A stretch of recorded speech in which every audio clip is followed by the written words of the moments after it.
My lovely friends, welcome back to my channel. I hope guys आप लोग अच्छे हो एंड हेल्दी हो। सो आज मैं फिर से आ गई आप लोगों के साथ अनवांटेड प्रेगनेंसी की नेक्स्ट पार्ट लेके। तो अगर आपको मेरी ये वाली स्टोरी पसंद आ रहा है तो प्लीज़ आप लोग मेरे चैनल को सब्सक्राइब कर देना, मेरे वीडियो को लाइक करना, कमेंट करना, साथ में ज़रूर शेयर कर देना गाइज़। वैसे लाइक कमेंट्स बहुत कम हो गया है तो प्लीज़ थोड़ा लाइक कमेंट कर दो, शेयर भी कर दो, ओके। एंड चलो वीडियो स्टार्ट करते हैं। तो पिछले पार्ट पे हमने देखा था कि वांग जी कहीं चला गया था। विंग को नहीं पता वांग जी कहाँ चला गया, क्या उसको आसमान खा गई, ज़मीन निगल गया, नहीं पता। विंग अपनी हर एक कोशिश कर रहा था बट नो, वांग जी का कोई भी पता नहीं था। उस दौरान विंग को उसकी ग्रैनी के वो जो बक्सा था उसमें से जो है ना उसकी आंटी के नंबर मिला था। विंग ने बात भी किया था बट उसने उसकी हालत के बारे में उसकी आंटी को नहीं बताया था। एंड फिर जब विंग घर पे आया फिर से उसे वो घर सुना सुना लगने लगा था। वांग जी गए हुए 1 महीने से ज़्यादा हो गया था एंड विंग के मन में अभी भी होप था कि वांग जी लौट के आएगा। विंग उसके दिमाग में कभी भी गलत थॉट नहीं आ आता था कि वांग जी उसको छोड़ के चला जाएगा या फिर कुछ भी, ऐसा कुछ नहीं था। उसे लगता था कि वांग जी लौट के आएगा, चाहे आज हो, कल हो, परसों हो, जो भी हो, वांग जी लौट के आएगा क्योंकि उसने वांग जी की आंखों में उसके लिए प्यार, वो प्यार देखा था। चाहे लोग मुंह से झूठ बोल सकता है बट आंखें कभी झूठ नहीं बोल सकता, बिल्कुल भी नहीं।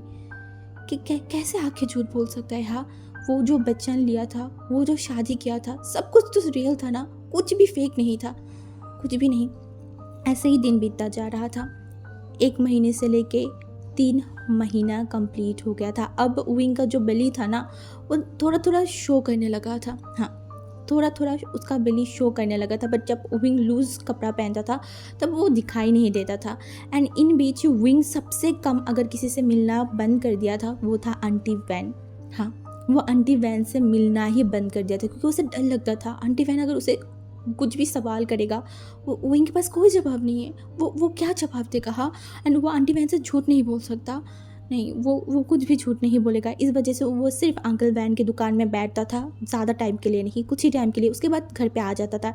इवन विंग बहुत थक भी जाता था क्योंकि पहाड़ चढ़ के घर पे जाना वो बहुत थक जाता था। ऐसे ही दिन बीतता जा रहा था। विंग डॉक्टर के पास भी जा रहा था। तो आज उसका एक अपॉइंटमेंट था डॉक्टर के पास, क्योंकि 3 महीने में एक अपॉइंटमेंट होता है। जब आप डॉक्टर को दिखाओ तो डॉक्टर देखता है कि आपका बेबी का हार्ट बीट सही आ रहा है या फिर कोई प्रॉब्लम है। तो इस वजह से विंग चला गया था। एंड वो जो हॉस्पिटल था ना वो बहुत छोटा था, कोई बहुत बड़ा हॉस्पिटल नहीं था। तो विंग वहाँ पे ऐसे ही बैठा हुआ था एंड अपनी लाइफ के बारे में सोच रहा था, क्या हो रहा है उसके लाइफ में। हाँ, सडनली क्या हो रहा है? कहाँ गया उसका प्यार, कहाँ गया उसका हस्बैंड? हाँ, वो क्यों नहीं मिल रहा है उसे, क्यों वो लौट के नहीं आ रहा है? अगर वो शहर में गया है तो उसको तो लौट के आना चाहिए ना। उसे उसकी विंग की थोड़ी सी भी याद नहीं आ रहा है। हाँ, क्यों नहीं आ रहा है? राहनजान प्लीज़ लौट के आ जाओ प्लीज़। वो ऐसे ही बैठ के ये सब कुछ सोच रहा था। एक नर्स जो आया एंड चिल्ला रहा था, वेवोशन वेवोशन, बट हमारी विंग तो एकदम बहुत ही ज़्यादा सोच में था ना, वो सुना ही नहीं। तो कुछ टाइम बाद तो वो नर्स जो आया एंड विंग के शोल्डर पे हाथ रखकर बोला, हे मैं तुम्हें कब से बुला रही हूँ, तुम सुन क्यों नहीं रहे हो? तब विंग के ओशन बोला, हाँ, क्या क्या मेरी बारी आ गई? तो वो नर्स ने बोला, हाँ एंड मैं कब से तुम्हें बुला रही हूँ, अंदर आओ। तो विंग जो है ना वो अंदर चला गया था एंड उसके बाद वो लेट गया था क्योंकि डॉक्टर उसके बेली को चेक करेगा। एंड विंग लेट गया तो उसका कपड़ा थोड़ा सा ऊपर गया तो उसके बेली पे जो है ना वो देख रहा था। एंड तभी डॉक्टर जो है ना विंग से पूछ रहा था एंड फिर डॉक्टर ने बोला कि तुम्हारी बेबी एकदम सही है, एकदम तंदुरुस्त है। तो ये सुनने के बाद विंग को तो रिलीफ फील हुआ कि चलो ओके फाइन। एंड उसके बाद विंग ने डॉक्टर से कुछ बातें किया एंड डॉक्टर ने बताया कि तुम ज़्यादा स्ट्रेस मत लो, अपनी बहुत केयर करो एंड अच्छी खाना खाओ। तो विंग ने अपने सिर को हिला दिया था कि हाँ वो करेगा। एंड उसके बाद वो जो है ना मतलब कुछ दवाई जो डॉक्टर ने दिया था वो दवाई को खरीदने के बाद वो ऊपर की तरफ जा रहा था। हाँ, वो ऊपर की तरफ जा रहा था अपने घर पे। तो ऐसे ही वो आधे रास्ते तक पहुंचा था एंड वो एकदम थक गया था क्योंकि एक प्रेग्नेंट औरत इतनी मतलब प्रेग्नेंट ओमेगा इतनी दूर तक तो चल के नहीं जा सकता ना। तो विंग थोड़ा बैठ गया था, वो रेस्ट लेने लगा अपनी बेली को पकड़ के। एंड तभी किसी की वॉइस आया एंड बोला, क्या तुम थक गए हो? क्या मेरी मदद चाहिए? क्या मैं तुम्हारी मदद करूँ? विंग। तो ये सुनने के बाद जो है ना विंग पीछे मुड़ के देखा तो वहाँ पे था वैन चाओ के ग्रुप। एंड विंग ने देखा और बोला, क्या मैंने बोला है कि मुझे मदद चाहिए, ऐसा कुछ भी? तो वैन चाओ ने बोला, नहीं, बट तुम इतने थक गए थे, इतनी ज़ोर ज़ोर से हैविली ब्रेथ ले रहे थे, तो मैंने सोचा कि इंसानियत के नाते मैं तुम्हारी थोड़ी मदद कर देती हूँ। तुम आओ आओ आओ, मैं तुम्हें मदद कर देती हूँ। ये बोल के जो है ना वैन चाओ विंग के एकदम पास आ गया था एंड विंग के कमर में हाथ रखा। एंड ये देखने के बाद विंग को इतना गुस्सा आ गया था ना, वो वैन चाओ को धक्का मारा एंड बोला, मुझे टच मत करो, समझ में आ नहीं रहा है क्या? और मैं अगर थक गई हूँ तो मुझे यहाँ पे रेस्ट करने दो, जब मैं ठीक हो जाऊँगी मैं ऊपर चली जाऊँगी, मुझे परेशान मत करो वैन चाओ। तो वैन चाओ ने देखा है एंड उनकी तरफ वैन बोला, क्यों, मेरी टच से तुम्हें इतना प्रॉब्लम हो रहा है? हाँ। एंड वो जो लड़का, वो अनजाना लड़का जो तुम्हें टच करता था तब बहुत मज़ा आता था, हाँ बहुत मज़ा आता था ना, तो अब मेरी टच से तुम्हें घिन क्यों आ रहा है? तो विंग ने देखा बोला, बकवास बंद करो अपनी। तो वो जो लड़का था ना, मतलब वैन चाओ, उसने बोला, ओ मुझे तो बहुत बुरा लग रहा है विंग तुम्हारे लिए। एक्चुअली बुरा नहीं, पहले मुझे तुम्हारे ऊपर एक प्यार था, मैं तुम्हें पसंद करती थी, बट अब तो मुझे तुमको देख के घिन आता है। किस तरीके से उस लड़के को अपनी सारी चीज़ें दे दिया, हाँ, एंड वो लड़का तुम्हें अच्छे से खाया एंड फिर छोड़ के चला गया। ओ सो सैड। एंड विंग ने देखा, बोला, कुछ भी बकवास मत करो मेरे लंसन को लेके। तो उसने बोला, ओ एक काम करो, देखो मेरे पास तुम्हारे लिए एक अच्छा डील है। जैसे वो लड़के ने तुम्हें टच करने दिया एंड ऊपर से तुम्हें पैसा भी तो देता था ना, तो मैं भी तुम्हें उतना ही पैसा दूंगा जितना पैसा उसने दिया है। बस एक बार तुम मुझे टच करने दो, तुम्हारी इस बॉडी को बस मैं एक बार टच करना चाहती हूँ। ये बोल के जो है ना वो विंग के एकदम करीब आ गया था एंड विंग को गंदी तरीके से टच करने ही जगह। एंड तभी जो है ना विंग ने उसे एक बहुत ज़ोर से धक्का मारा, तो जो वैन चाओ था ना वो नीचे गिर गया एंड वैन चाओ को इतना गुस्सा आया, वो विंग की तरफ देखा, तेरी इतनी हिम्मत, ये बोल के वो ऊपर आने ही वाला था। तब भी विंग के पास एक डंडा था, क्योंकि वो जब पहाड़ चढ़ता था ना तो वो डंडे को लेके चढ़ता था, क्योंकि अब भी उसे बहुत थकान फील होता था, इवन वो प्रेग्नेंट भी था तो इस वजह से। तो विंग ने उस डंडे को लिया एंड उस डंडे को आगे बढ़ाया एंड वैन चाओ की जो बॉडी है ना वहाँ पे दो बारी मारा। तो वैन चाओ जो है ना वो गुस्से में देखा, बोला, तुम क्या कर रहे हो, मुझे दर्द हो रहा है। तो विंग ने बोला, मुझसे दूर रहना और मुझे कमज़ोरों में का बोल सोचना भी मत, तुम्हें नहीं पता क्या, हाँ मुझे क्या क्या आता है, हाँ। एंड वैन चाओ ने देखा, बोला, ट्रस्ट मी, मैं तुम्हें छोड़ूंगी नहीं, इतनी जल्दी तो नहीं छोड़ूंगी, जब तक मैं तुम्हारी इस बॉडी को अपनी हवाले ना कर लूँ, इस बॉडी को अपना ना बना लूँ ना, जब तक मैं तुम्हारी बॉडी को एकदम खा नहीं लेती तब तक मैं तुम्हें बिल्कुल भी जाने नहीं दूंगी, बिल्कुल भी नहीं। एंड विंग गुस्से में देख रहा था एंड तभी जो वैन चाओ की जितने भी फ्रेंड्स एंड आदमी था ना वो वहाँ से चला गया था एंड विंग को इतना रेस्टलेस फील हो रहा था, उसकी सांसें बहुत फूल रहा था, उसे बहुत ज़्यादा ही डर लग गया था वैन चाओ के आज के बिहेव से। एंड उसे समझ आ रहा था कि वैन चाओ के साथ आज उसने जो किया है उससे उसने वैन चाओ की ईगो पे तो हर्ट कर दिया है, बट इसका कॉन्सिक्वेंस क्या हो सकता है वो तो विंग अपनी ज़िंदगी में भी कभी नहीं सोचा होगा। एंड उसके बाद से जो विंग है ना वो मतलब ज़्यादा बाहर भी नहीं आता था, घर पे ही रहता था एंड काम पे जाता था, बट वैन चाओ का नज़र हमेशा विंग की तरफ रहता था, हमेशा ही। एंड ऐसे ही दिन बीतता जा रहा था, 4 महीना विंग की प्रेगनेंसी का हो गया था। एंड इन 4 महीनों में जो है ना विंग बहुत ज़्यादा ही टेंस, बहुत ज़्यादा ही डिप्रेस था, उसे बहुत अकेला फील होता था, क्योंकि इस टाइम पे एक ओमेगा को बहुत प्यार चाहिए होता है, स्पेशली अपनी अल्फा से, बट हमारी विंग के पास कोई नहीं था, कोई भी नहीं था। इवन आंटी वैन भी अगर कभी आता था ना तो विंग ज़्यादा बात नहीं करता था, काम की बहाना करके आंटी वैन को चले जाने के लिए बोलता था। तो आंटी वैन जो है ना वो विंग को नोटिस तो करता था, बट उनको समझ नहीं आ रहा था कि क्या प्रॉब्लम है। एंड वो कभी कभी विंग को पूछता भी था कि विंग क्या कोई प्रॉब्लम है, लान वांग जी कहाँ है, बट विंग के पास कोई भी सवाल के जवाब नहीं था, वो कुछ भी नहीं बोल पा रहा था। एंड दूसरी तरफ वैन चाओ तो बस मौका ढूंढ रहा था, विंग को वो नहीं छोड़ेगा, इतनी आसानी से तो नहीं छोड़ेगा। तो इस वजह से जो है ना अब रात को भी वैन चाओ जो है ना वो कोशिश करता था कि विंग के घर के आसपास घूमने की एक बार बस मौका मिल जाए। एंड विंग को जब से ये फील होने लगा था वो और भी ज़्यादा जो है ना वो एकदम अपने घर को एकदम अच्छे से बंद करके रहता था। एंड वो किसी को बता भी नहीं सकता था कि क्या प्रॉब्लम हो रहा है उसके साथ, वो किसी को बताना नहीं चाहता था। अगर वो किसी को ये बताए वैन चाओ उसको परेशान करे तो सारे लोगों की जो अटेंशन है वो विंग के ऊपर आ जाएगा। इवन अगर लोग उसे अच्छे से गौर करके देखेगा तो उनको पता चल जाएगा कि विंग प्रेग्नेंट है। उसके बाद क्या करेगा? ये जो जगह है, इस जगह की वो रूल्स तो विंग भूल ही गया था। कोई अगर कोई नहीं नहीं नहीं नहीं विंग वो नहीं सोचना चाहता, बिल्कुल भी नहीं। हाँ हाँ, क्योंकि उस जगह की एक रूल्स था, कोई ओमेगा अगर किसी के साथ नाजायज़ रिश्ता रखता है एंड वो अगर प्रेग्नेंट हो जाता है, उसके बाद उसे बहुत ज़्यादा ही पनिशमेंट मिलता है, बहुत ज़्यादा ही। एंड विंग वही सब कुछ सोच के वो डर रहा था, बट उसने शादी किया था वांगजी से। वो उन लोगों की कोई नाजायज़ रिश्ता नहीं था, वो और वांगजी ने शादी किया था, वो लोग शादीशुदा था। तो ऐसे ही जो है ना, मतलब आज 5वें महीना विंग हॉस्पिटल में गया था एंड अब तक विंग का बेली बहुत ज़्यादा ही ग्रो हो गया था, बहुत ज़्यादा ही। एंड विंग इस वजह से ज़्यादा घर से भी बाहर नहीं निकलता था। एंड तब विंग जब डॉक्टर दिखा के ऊपर जा रहा था ना, तब भी उसकी वो जो दुकान में गया था, तो उस दुकान में एक जो चिट्ठी सेलर बोलते हैं ना, वो आया था। एंड जो है ना, वो बेबूशन बोल के बोल रहा था। तभी विंग ने बोला हाँ मैं हूँ। तो उसने बोला आपके लिए एक चिट्ठी आया है। तो उसने बोला चिट्ठी किसने भेजा है? हाँ ये चिट्ठी किसका है? तो वो जो है ना, वो बोला किसी लानजान की है।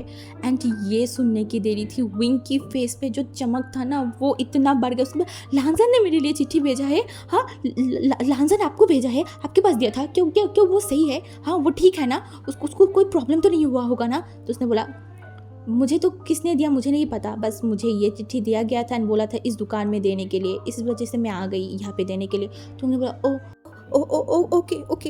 एंड उसके बाद जो है ना, विंग उस चिट्ठी को ले लिया था एंड विंग इतना खुश था, इतना ज़्यादा एक्साइटेड था। उसकी लांजा ने इतनी दिनों बाद, लगभग 5 महीने बाद उसे चिट्ठी दिया है। वो कहीं ना कहीं थोड़ा गुस्सा भी फील कर रहा था कि इतनी आगे पहले क्यों नहीं दिया, इतनी लेट क्यों दिया, बट फिर भी वो बहुत खुशी था। एंड तो वो जो है ना, अब जल्दी चढ़ के अपने घर पे पहुंचा। एंड घर पे पहुंचने के बाद उसने एक गिलास पानी पिया। पानी पीने के बाद वो उस चिट्ठी को खोला एंड खुलने के बाद वो जो है ना, वो बैठ गया था एंड वो चिट्ठी विंग पढ़ने लगा। तो विंग की दिल इतनी ज़ोर से धड़क रहा था एंड वो फर्स्ट वहाँ पे नाम लिखा हुआ था लानजान एंड उसके बाद लिखा हुआ था विंग मैं लानजान बात कर रही हूँ।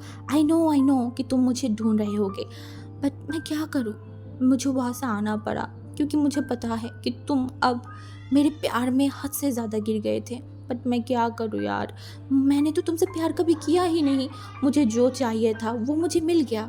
मैं बस तुम्हें टच करना चाहती थी, एक बार बस तुम्हें टच करना चाहती थी। बट मुझे नहीं पता था कि मेरी वो लालच इतना बढ़ जाएगा कि मैं एक बार की जगह तुम्हें बार बार टच करना चाहती थी। मैं तुम्हें हर रात को खाना चाहती थी, हर रात को मैं तुम्हें अपने नीचे देखना चाहती थी। एक्चुअली सच बोलूँ ना, वो जो फर्स्ट दिन मैं तुम्हें देखा था, उस फर्स्ट दिन से ही मैं तुम्हारे ऊपर अट्रैक्ट फील करने लगी थी। मुझे बस एक बार तुम्हें चाहिए था, इस वजह से ही तो मैं उस होटल में नहीं गई थी, मैं आई थी तुम्हारे पास। जब तुम मुझे उस घर में रहने की मौका दिया एंड मैं वहाँ पे रहने लगी, मेरी हर दिन हर रात मैं तुम्हें लेके क्या फील करती थी वो बस मुझे ही पता था। और जब 1 महीना कंप्लीट होने लगा था और मैं तुम्हें टच नहीं कर पा रही थी, मैं बहुत फ्रस्ट्रेटेड फील कर रही थी। इसलिए मैंने प्लान किया कि मैं अगर तुमसे प्यार की नाटक करूँ तो तुम डेफिनेटली मुझे टच करने दोगे, क्योंकि तुम थे प्यार की भूखी और मैं थी तुम्हारी बॉडी की भूखी। इस वजह से मैंने तुम्हें प्रपोज किया था एंड मुझे पता था तुम जैसे भोले भाले लड़के ओमेगा लड़के कभी भी ऐसे तो मुझे टच नहीं करने दोगे। इस वजह से मैंने प्लान किया उस मंदिर में सीक्रेटली शादी करने की। एंड सबसे बड़ी बात, तुम खुद भी चाहते थे सीक्रेट मैरिज करना। ये तो मेरे लिए बहुत खुशी की बात थी। इसी वजह से मैंने उस मौके का चौका मार लिया एंड मैंने उसी दिन, तुम्हारे बर्थडे के दिन, तुमसे शादी किया था। एंड उसके बाद बिलीव मी विंग, जब मैंने तुम्हें टच किया, उफ, वो फीलिंग मस्त था, मस्त। एंड ये जब विंग पढ़ना स्टार्ट किया ना, विंग की पूरी बॉडी शेक कर रहा था, उसकी हाथ शेक कर रहा था। उसे बिलीव नहीं हो रहा था कि लानजान उसके साथ ऐसा नहीं कर सकता। वो उससे प्यार करता है, उस आँखों में प्यार था। उसके बाद फिर से विंग पढ़ने लगा एंड वहाँ पे लिखा हुआ था, देखो मैंने तुम्हारे साथ बहुत टाइम तक रहा एंड तुम्हें नहीं पता, बट मैं एक ओमेगा को बार बार टच नहीं करती, मुझे बोरिंग फील होता है। तो जब मुझे बोरिंग फील होना स्टार्ट किया तो मुझे कोई बहाना तो चाहिए था ना तुमसे दूर जाने की, क्योंकि मुझे पता था ऐसे तो तुम मुझे दूर जाने नहीं दोगे। इस वजह से मैंने उस झूठे बहाना बनाई और तुमसे दूर आ गई। और देखो अभी तुम मेरे लौट के आने की आशाएं छोड़ दो और अपनी ज़िंदगी पहले जैसे कर लो, ओके। यही मुझे बोलना था। एक्चुअली ये तो मेरी एक रिस्पॉन्सिबिलिटी बनता है ना तुम्हें बताने की। एट लास्ट मैं तुम्हारी फेक हस्बैंड जो हूँ। एंड वहाँ पे वो चिट्ठी ख़त्म हो गया था। एंड टू विंग, उसे नहीं पता वो कब से रोना स्टार्ट किया था, बट एक एक लाइन उसकी दिल को चीर रहा था। उसे इतना पेन हो रहा था, इतना पेन हो रहा था कि वो कभी किसी को बता नहीं सकता। लांसन उसके साथ ऐसा कैसे कर सकता है? हाँ, वो इनको प्यार नहीं करता था। वो सब कुछ लालच था। वो शादी झूठा था, बट नहीं, वो शादी झूठा नहीं था। विंग के लिए तो नहीं था, बिल्कुल भी नहीं था। लांसन ने उसको यूज किया है। हाँ, वो आखिर झूठ था, वो प्यार झूठ था, सब कुछ झूठ था, सब कुछ। विंग इतना रोने लगा, उसकी हार्ट में दर्द होने स्टार्ट किया था। उसने कैसे नहीं समझा? हाँ, कोई हर दिन उसके साथ झूठ बोल रहा था, उसे टच कर रहा था, प्यार करना जता रहा था, उसे एक बार भी नहीं समझा। वो इतना रबिश है, इतनी फूल है। आज उसे उसका जो विश्वास था ना 5 महीने से कि लांसन लौट के आएगा, कुछ ही पल में टूट गया था। वो बिखर गया था। वो अपनी बेली को पकड़ा एंड इस बेली की तरफ देखा एंड बोला, तुमने मुझे छोड़ दिया, बट अब क्या? हाँ, अब क्या करूँ मैं? मेरी बच्चे को मैं क्या करूँ? मेरे बच्चे को मैं क्या बताऊंगी? तुमने मेरे साथ ऐसा क्यों किया लांसन? मैंने तो तुम पे बिलीव किया था और तुमने मेरे साथ ये सब किया। मेरी प्यार की कोई वैल्यू नहीं था। हाँ, बिल्कुल भी नहीं था क्या? वो इनको इतना हर्ट फील हो रहा था। वो बहुत ज़ोर से सांस ले रहा था। एक होता है ना जब धोखा मिलता है, धोखा, हद से भी ज़्यादा धोखा, वो धोखा लोग सहन नहीं कर पाता। विंग का हालत भी अभी यही था। वो सहन नहीं कर पा रहा था, बिल्कुल भी नहीं। उसकी सांसें फूल रहा था, वो कंटिन्यूसली रोए जा रहा था। कुछ टाइम तक विंग ऐसे ही बैठा रहा एंड बस उस पेपर को ना जाने विंग ने कितनी बार पढ़ा, विंग को नहीं पता। एंड 2 दिन तक विंग अपने घर से बाहर नहीं गया था। वो खाना भी प्रॉपर तरीके से नहीं खा रहा था, बस वो वहाँ पे ही था। उसे समझ नहीं आ रहा था अब उसे क्या करना चाहिए। हाँ, उसके कोख में ये इंसान की बच्चा है जिसको वो इतना प्यार करता था, जो इंसान ने उसे धोखा दिया। अगर धोखा ही देना था तो विंग को प्रेग्नेंट क्यों किया? हाँ, विंग की जिंदगी पहले ही तो इतनी खराब थी ना, मेरी जिंदगी पहले ही इतना खराब थी, तो और क्यों खराब किया? हाँ, तुम्हें तो पता था ना मेरी जिंदगी के बारे में। जो चीज़ मैंने झेला वो ही सारी चीज़ अब मेरे बच्चे को झेलना पड़ेगा। जो लोग मुझे बोलते हैं नाजायज़, पता नहीं कितनी सारी चीज़, वही अब मेरे बच्चे को सहना पड़ेगा। अब मैं क्या करूं? मुझे क्या करना चाहिए? कंटिन्यूसली वो रो रहा था, बट एट लास्ट 3 दिन बाद विंग को लगा नहीं, वो ऐसे नहीं रो सकता। वो किस इंसान के लिए रो रहा है? जिसने उसको छोड़ के चला गया, जिसने उसे छोड़ दिया, वो इंसान के लिए रो रहा है। वो इंसान जिसको विंग ने इतना प्यार किया था, जिसको विंग की प्यार की कदर ही नहीं है, उस इंसान के लिए क्यों रोएगा? हाँ, वो क्यों रोएगा? वो नहीं रोएगा, बिल्कुल भी नहीं। हाँ, वो बिल्कुल भी नहीं रोएगा। तभी जो है ना, विंग अपने आंखों को आंसू को पोंछा एंड फिर आज वो अच्छे तरीके से नहाया था एंड वो मिरर में अपने आप की तरफ देखा और बोला, विंग, तुझे स्ट्रॉन्ग बनना होगा अपने बच्चे के लिए। हाँ, अपने बच्चे के लिए तुझे स्ट्रॉन्ग बनना ही होगा। तू ऐसे कमज़ोर कभी नहीं थी, तो पहले भी तो अकेली ज़िंदगी बिता रही थी ना, अभी तो बिता लेगा, बट अब तो अकेला नहीं है। तेरे पास तेरे बच्चा है, तेरा खुद का बच्चा, तेरा अपना खून। हाँ, चाहे इसकी फादर ने इसे छोड़ दिया है, बट मैं कभी नहीं छोड़ूंगी तुम्हें मेरा बेबी, ये बोलकर उसके बेली पे हाथ रख दिया था। अपने आप को बहुत मोटिवेट कर रहा था, अपने आप को संभालने की कोशिश कर रहा था। उसके प्यार से उसे जो धोखा मिला है, उस धोखे से अपने आप को सरवाइव करने की कोशिश कर रहा था। बट बोलते हैं ना, अपने आप को मोटिवेट कर रहा था बहुत ही ज़्यादा, क्योंकि उसे ज़िंदा रहना है। हाँ, उसे अपने बच्चे को एक अच्छा लाइफ देना है, इस वजह से। एंड उसके बाद जो है ना, विंग का दिन बीतता जा रहा था। अब विंग का जो हालत था, क्योंकि विंग अब 7th मंथ प्रेग्नेंट था। हाँ, एंड विंग घर से बाहर नहीं आता था, क्योंकि वो जो पहाड़ वाला जगह था ना, तो ज़्यादा लोग एक दूसरे के साथ उतना कांटेक्ट भी नहीं करता था, स्पेशली बहुत कम ही होता था। एंड विंग का घर थोड़ा ऊपर भी था, इस वजह से विंग अब नीचे भी नहीं जाता था। इवन उसने अंकल वैन को भी बोल दिया था कि उसे काम नहीं करना। सबको विंग की बिहेवियर बहुत सस्पिशियस लग रहा था। इवन आंटी वैन विंग को नोटिस भी कर रहा था कि विंग की बेली बहुत अलग है। बट विंग का बेली पता नहीं क्यों, बट जितना बड़ा होना चाहिए था उतना बड़ा नहीं हो रहा था। विंग 6 मंथ प्रेग्नेंट था, बट अभी अगर उसको कोई देखेगा ना, तो उसका बेली लगभग 4 मंथ जैसा था। मतलब उसका जितना ग्रो होना चाहिए उसका बेली, वो नहीं हो पा रहा था। इवन जब विंग ने डॉक्टर के पास गया था, डॉक्टर ने भी बोला था कि तुम्हें अच्छे से अपनी ध्यान रखना चाहिए, तुम्हारी हालत सही नहीं है। अगर तुम इसी तरीके से रहोगे तो तुम्हारी बेबी के ऊपर बहुत इफ़ेक्ट पड़ेगा। विंग, तुम्हारी बच्चा जैसा बढ़ना चाहिए, जैसा ग्रो होना चाहिए, वो वैसा नहीं हो रहा है। विंग समझ रहा था, बट वही जानता है उसके साथ क्या हो रहा था। एंड आज क्योंकि विंग की जो हालत है ना, वो ख़राब रहने लगा था। विंग को बहुत ज़्यादा ही डिज़ी फील होता था, उसका तबीयत भी ख़राब रहना स्टार्ट कर दिया था। तो विंग जो है ना, वो आज हॉस्पिटल जा रहा था। हाँ, एंड जब वो हॉस्पिटल पहुंचा एंड डॉक्टर के पास गया एंड डॉक्टर दिखा रहा था ना, तब कुछ लोग उसी हॉस्पिटल में थे। एंड वो लोग विंग को देख के विंग का पीछा किया था। एंड जो विंग जिस रूम में गया था, वो लोग भी उसी रूम में था। एंड वो लोग वहाँ पे छुप के विंग उस डॉक्टर की सारी बात सुन लिया था। एंड जब उन लोगों को पता चला कि विंग प्रेग्नेंट है, वो सारे शॉक हो गए थे।